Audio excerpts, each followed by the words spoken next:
Bruno Braz, meu querido, tudo bem com você? Tudo ótimo, não sou o Valentim, mas estou por aqui também, trazendo Opa! algumas notícias. Não do São Paulo, do Flamengo, mas tem muito assunto aí para a gente falar também sobre o Flamengo, de uma semana para lá de decisiva, né? Para os rumos da temporada. Com certeza, essa semana promete, porque já falamos, né? No domingo tem Flamengo e Palmeiras, para muitos uma final antecipada, todo mundo esperando esse jogo. Mas enquanto isso, ainda tem uma rodada no meio da semana e não é nada fácil para os lados do Flamengo, porque é um clássico contra o Botafogo no Newton Santos.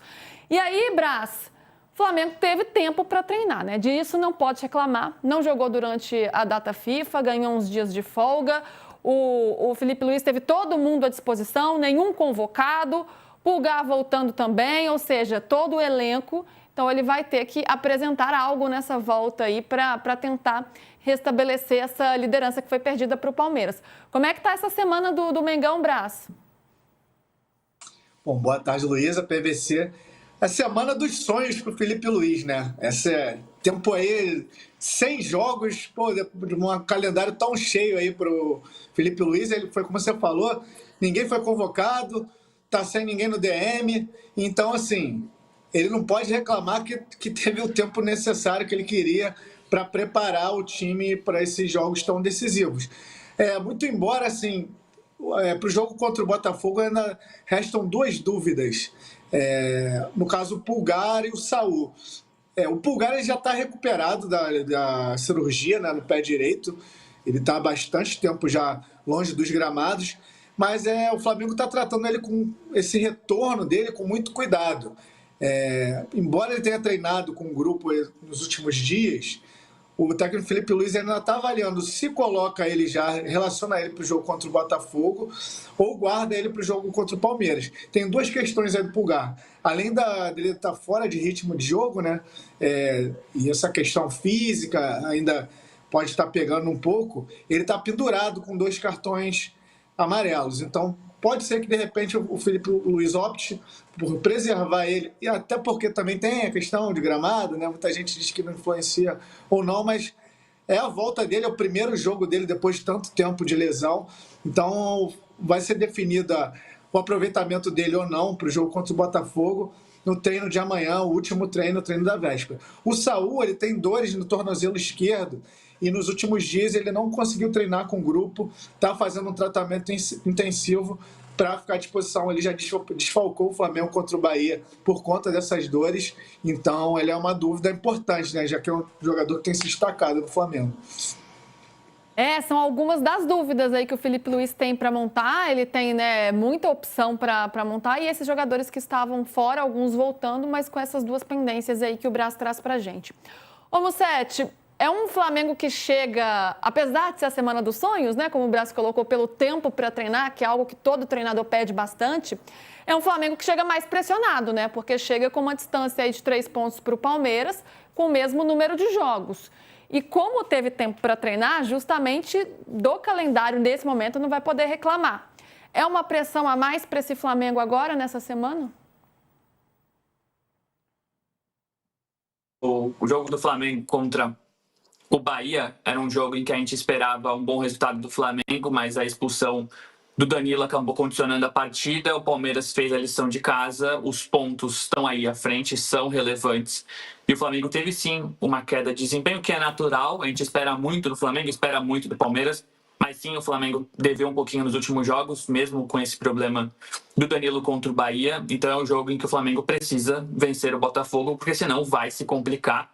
E acho que o tempo de trabalho para grandes treinadores é muito importante, né? Quando o treinador não é muito bom, quanto mais tempo de trabalho, mais confuso fica o time. Mas o Felipe Luiz é muito bom, não teve desfalques, então com certeza conseguiu corrigir os erros. E eu espero essa melhora no nível do Flamengo contra o Botafogo. Ô, Braz, essa rodada ligou algum sinal de alerta? Aliás, é até a tarde que a gente tem ali, né? Que vem no momento de oscilação, né? Enquanto o principal rival aí na briga pelo título vem numa fase muito boa, com goleadas, né? Num novo momento da temporada, jogando muito, apresentando um desempenho muito bom. Enquanto isso, o Flamengo está passando por aquela oscilação, né? Tem a questão da eficiência, que às vezes não consegue converter tão bem suas chances de gol. Imagino que o Felipe Luiz tenha treinado bastante isso durante a semana. É esse momento mesmo de um certo sinal de alerta ali? Não, tá rolando um sinal de alerta e a gente até viu uns movimentos da diretoria do Flamengo um pouco incomuns. Por exemplo, o BAP ele não é um cara que gosta muito de dar entrevista, de aparecer. E aí calhou também de todo o assunto, toda a polêmica da questão da Libra. E ele foi um cara que tá aparecendo, tá dando entrevista. Já viu aquele meme que rola muito nas redes sociais do cara assim, ó, bombardeado aqui, ó, bota as costas na frente de todo mundo? O BAP tá meio assim, tentando tirar o foco um pouco do time, trazendo foco para ele, com essas questões de Libra, entre outros assuntos. E é um cara que não gosta muito, não costuma aparecer, não gosta de dar muita entrevista. Então ele tirou um pouco o foco do time, de certa forma até conseguiu, porque somente na semana passada o assunto mais falado foi toda a polêmica da Libra e tal, e tava lá o Felipe Luiz quietinho lá, treinando o time dele. E o BAP hoje, inclusive, também foi no treino, no Ninho do Urubu, também não é algo comum ele ir pro CT, mas esteve lá, conversou com o Boto, com o Felipe Luiz, com os jogadores, transmitiu confiança, disse que confia no elenco. Então, assim, o presidente agiu de um certo modo para tirar um pouco o foco, porque sabe que o time vive esse momento de instabilidade.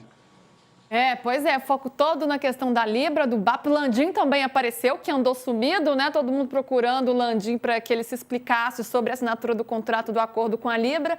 Então ele apareceu, deu uma entrevista para o jornal O Globo, corroborou com a tese do Flamengo, né? Com a tese do BAP, enfim, os holofotes voltados para isso na semana passada. Agora o foco volta a ser o time. PVC, foco também na arbitragem, né?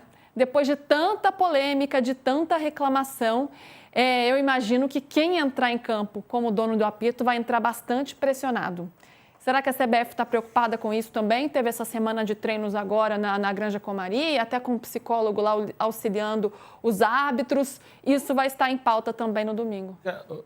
Luiz, assim, eu acho uma coisa, acho importante colocar de uma maneira correta. O erro que aconteceu em São Paulo e Palmeiras foi muito grave, muito grave. Todo mundo sabe que foi um erro gravíssimo, certo? O lance do pênalti especificamente. O lance do Andréas também é o segundo lugar. E depois tem um monte de questão abaixo disso, como a gente discutiu semana passada, cansamos de discutir. O problema da arbitragem no Brasil não é um problema concentrado em São Paulo e Palmeiras. O problema nem é um problema concentrado nos erros que favoreceram o Palmeiras neste campeonato, como, por exemplo, o erro do pênalti no Rafael Veiga contra o Sport na segunda rodada. Não é esse o ponto.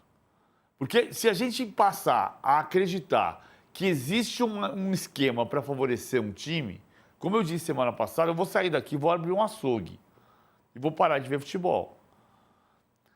A gente sabe que há questões que envolvem a arbitragem brasileira antes do VAR, depois do VAR, no meio tempo entre VAR e sem VAR, desde sempre.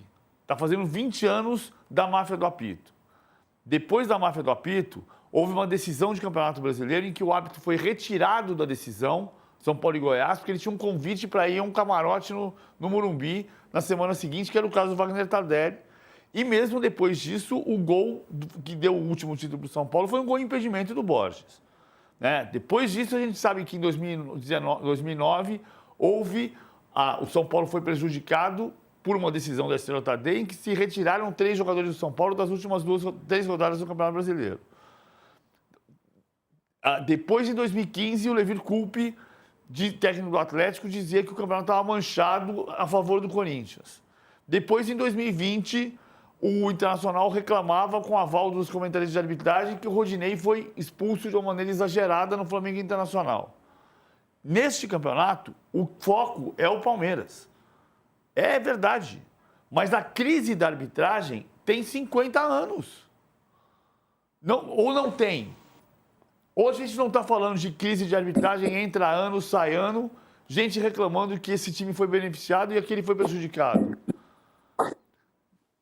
A preocupação precisa ser, claro que vai ter uma preocupação com quem vai apitar e como vai apitar Palmeiras e Bragantino, Botafogo e Flamengo, Flamengo e Palmeiras especialmente. Claro que sim. Sim.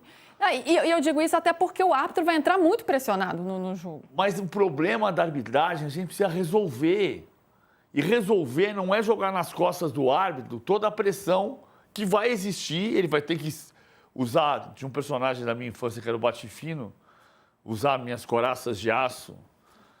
Vai ter que usar as coraças de aço, que foi o que o Braz falou do BAP agora há pouco. Mas o problema da arbitragem ele tem que ser corrigido a médio e longo prazo, com soluções que sejam do profissionalismo dos árbitros, a diminuição da pressão sobre eles.